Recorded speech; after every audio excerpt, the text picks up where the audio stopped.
The impossibly thin profile allowed us to stretch the display without adding any extra bulk.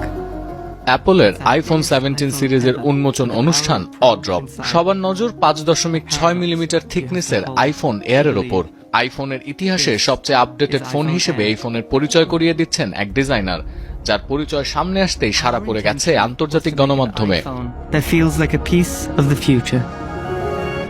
It's a paradox you have to hold to believe.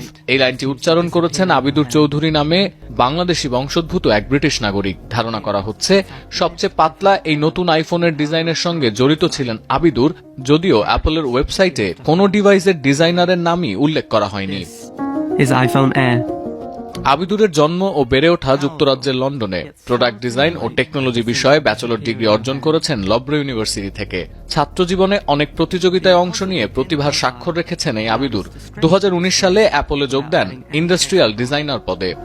It's the thinnest iPhone ever. তবে নিশ্চিতভাবে বলা যাচ্ছে না iPhone air ডিজাইনের সঙ্গে আবিদুরের সম্পৃক্ততা কতখানি। যেহেতু বিশেষ এই ফোনটি উন্মোচনের সময় আবিদুরের কণ্ঠ শোনা গেছে, ধারণা করা যাচ্ছে এই আইফোন এয়ারের ডিজাইনের সঙ্গে কোনো না কোনো ভাবে জড়িত ছিলেন এই Abidur. Without adding any extra bulk. সতীর্থ কর্মকার, এখন বিশ্ব। Pro inside. A paradox.